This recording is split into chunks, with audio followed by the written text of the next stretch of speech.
That's right, everybody. It's the gist, and it's your host today by himself, the Chancellor, Caleb Betterton. And I'm sure you've noticed there have not been the most episodes being uploaded recently, and this is because of one major life event happening right now in all of the gist community's lives, and that is Easter, Easter, and one more time, Easter. And at our church, Calvary, Easter is the biggest, and I mean the biggest, holiday event we put on, and it's one of our biggest outreach efforts, one of our biggest time spent productions, whatever you want to call it. We put in a lot of time and effort in Easter, so our schedules have not been conducive to be putting up a podcast, and unfortunately, I've been wanting to, but it's been too busy. And when I've had time, it's been too tired and not been able to put on a very good show for y'all. So I want to give y'all the best. And finally, Easter is finished.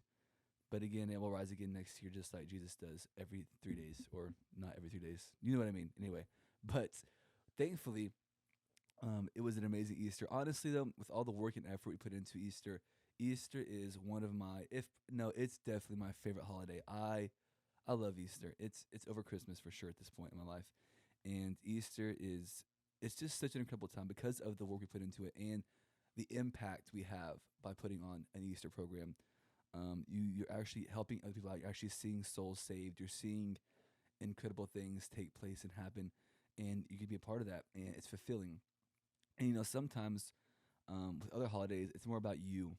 It's about you relaxing, you taking time off for your to have your fun, your time, your time spent, what you want to do, which is fine. I think there's definitely needs for that. There's time for that, which we'll talk about later on in the my take of the week. So stay tuned for that. But I think there's times to relax and chill and have those days for sure. It's what holidays usually is for. But there's something about doing something that's fulfilling, doing something that's just giving of yourself and seeing something happen. Being a part of something great, I think, is the key there. Is being a part of something great because it is always amazing to see what the great things God does on Easter because it's Him who does it.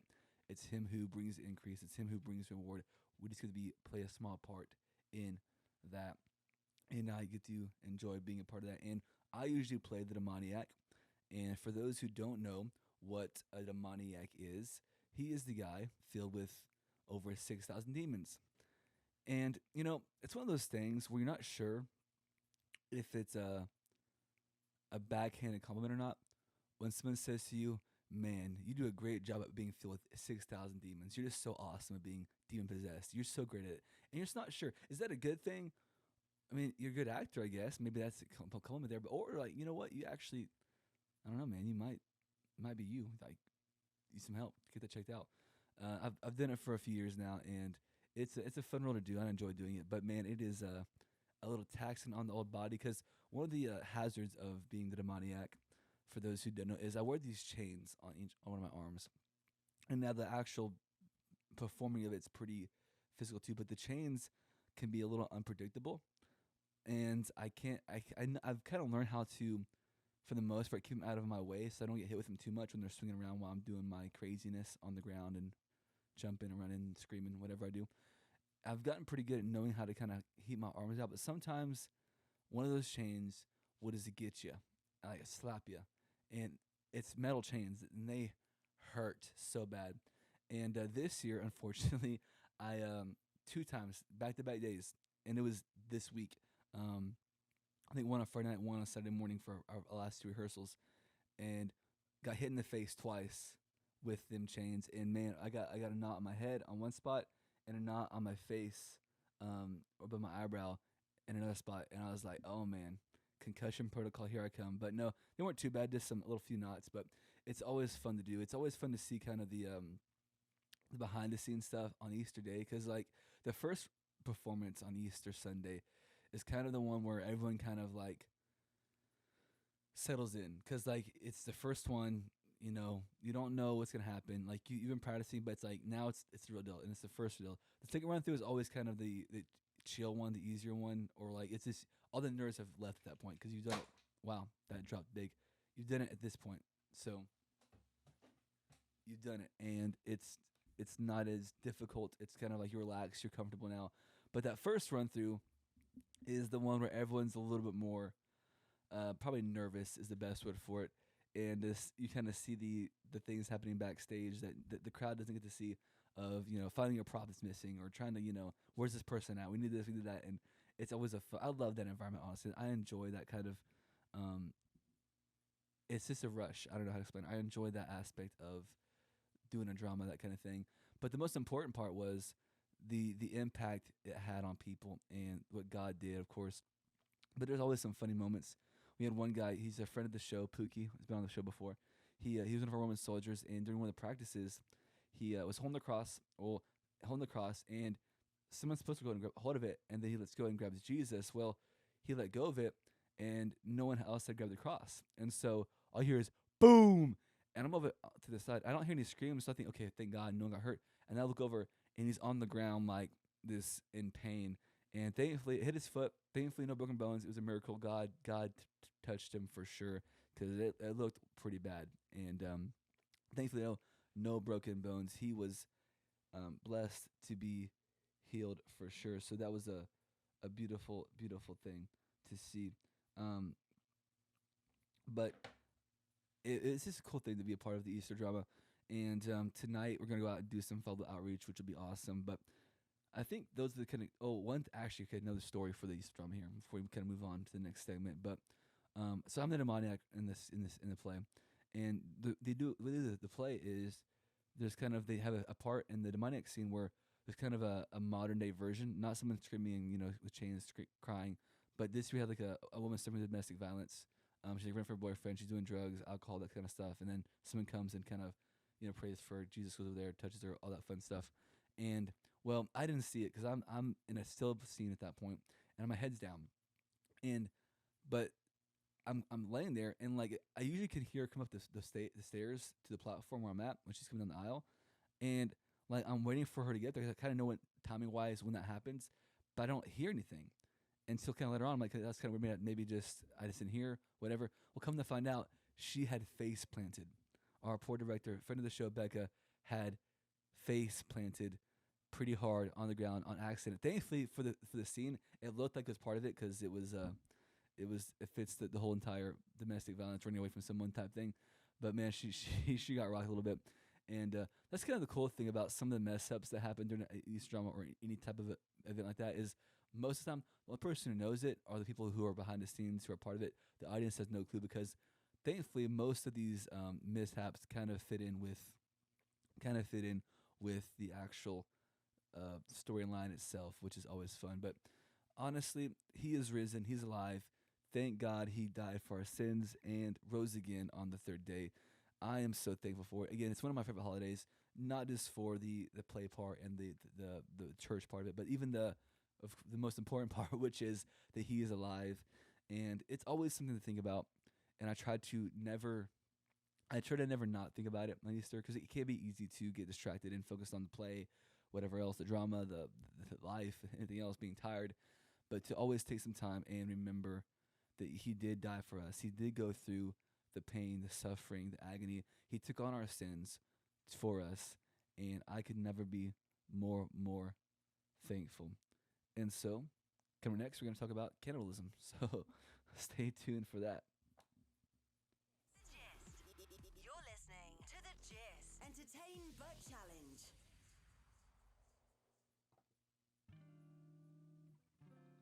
All right, guys, and we are back on the show, and I came across a story. It was kind of A terrifying well, there it goes. A kind of popular. That's actually pretty mainstream this past week, but it's a pretty crazy story. And when I heard it the first time, I was like, "Oh my goodness, this is absolutely insane." And I'm just gonna play the audio for you here in a second, and we'll go from there because this story is quite wild. Here we go. on social media appears to show a man carrying a severed body part of someone killed by a train in Wasco. Sheriff's officials say this happened today near the Wasco Amtrak station on G Street. Eyewitness News reporter Lena Folk has that story, but first, we do want to warn you that some of the footage is disturbing. I'm not sure from where, but he came this way, and he walked all through here, and he was waving a person's leg, and well, he started chewing on it over. He started chewing on it. That's right. This guy, homeless guy, finds some person's severed leg from a train accident, and then starts chewing on the leg. And here's the thing: I was a demoniac this year, and fighting voices in my head, hoping someone would come save me and stuff. And I put out a post on Instagram, and get you follow me on Instagram, Caleb_Betterton, about how I want to make sure everyone knows that I am innocent. It was not me. This person is not me. I'm going to make that very clear at the top of the show off. I am not the person chewing on this leg, okay? I know there's some suspicions. I know there's some theories out there. Yes, I was the demoniac, but I'm delivered. I'm healed. It was not me. I was not the person walking with the leg chewing on it, okay? First things first there. It's not me. But second thing is second here. I can't. It's sad and it's funny at the same time, because for a person to get to that place where like you're not there mentally, or maybe they are there mentally, I don't know, to willingly chew on someone else's leg that's been taken off by a train, they get to that point. That's a sad place to be. But on the funny side, this is a comedy podcast to an extent. On the funny side, this guy has a very different definition of leg day than I do, for sure. Because when I think of leg day, I think of the gym. This guy's like, give me a leg. I'm gonna get some breakfast, lunch, and dinner off that thing.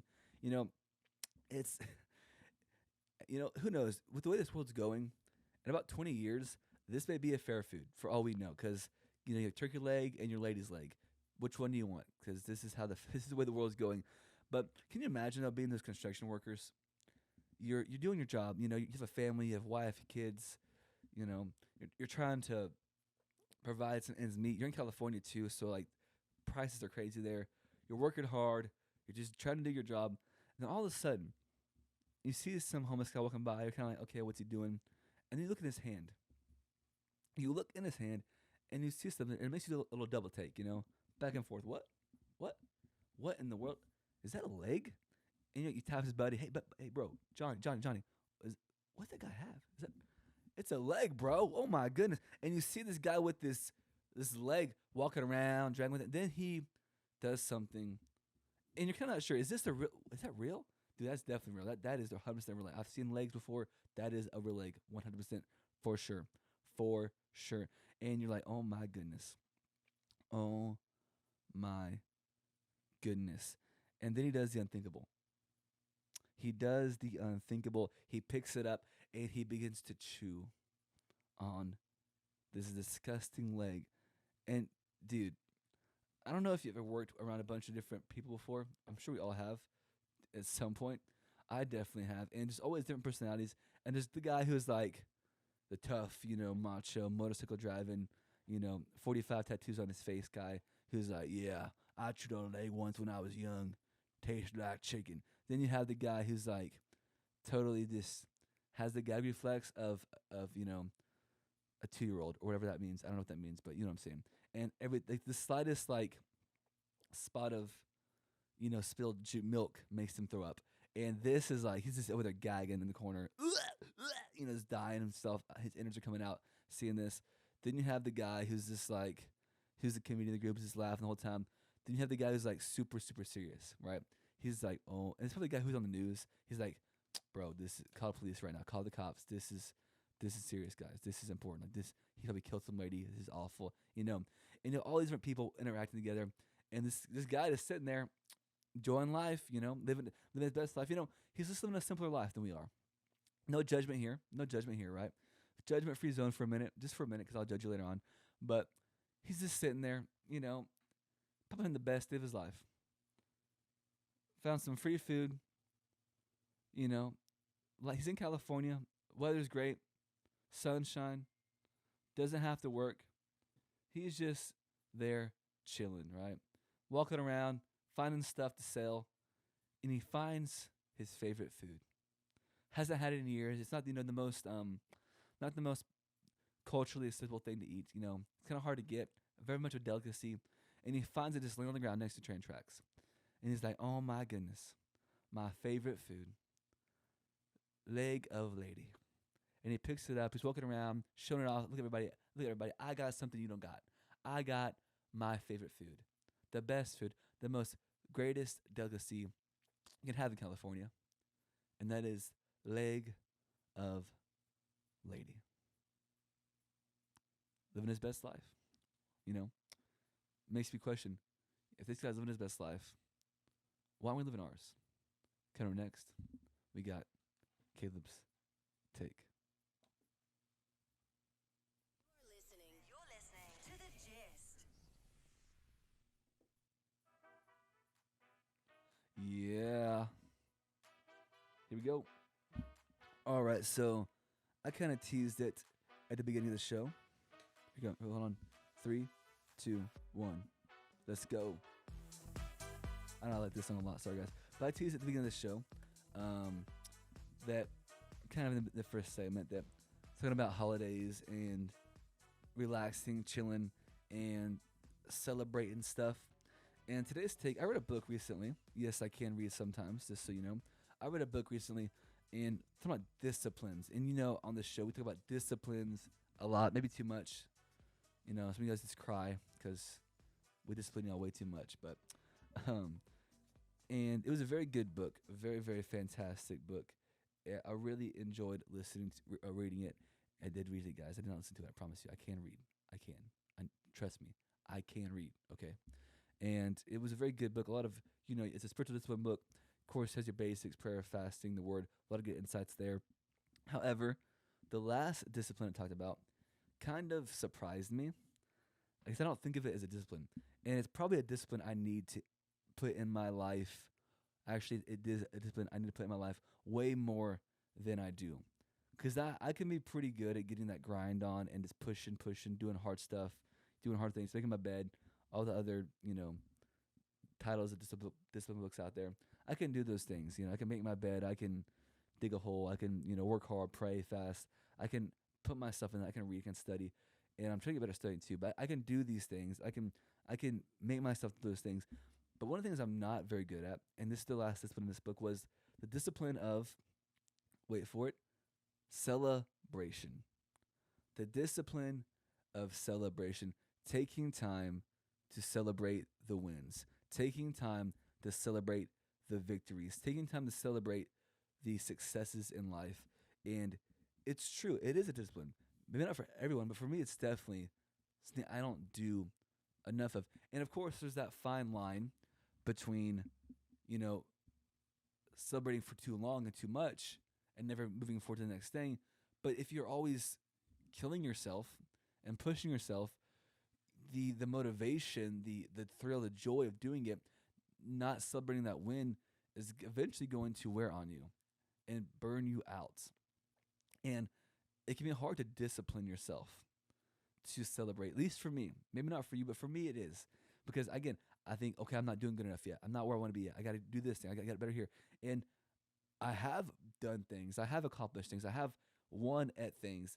But yet I move so fast past those things. I don't even acknowledge them sometimes because I want to get better. I want to get stronger. I want to push further. And that's good. The motivation, the drive. Drive is a good thing. But we got to celebrate the wins. We got to have moments of celebration, moments of having a holiday where we celebrate the wins. And I'm sure this Wednesday at church, maybe tonight at our outreach thing, there'll be a celebration of the win of Easter we had as a church, which is a great thing. But let's make it more personal for us. Celebrating the wins in our lives. Celebration keeps you moving forward. Now, if you celebrate too long, it holds you back. But the initial celebration, all right, that was great, guys. Awesome. Great job. Because we need to hear good job.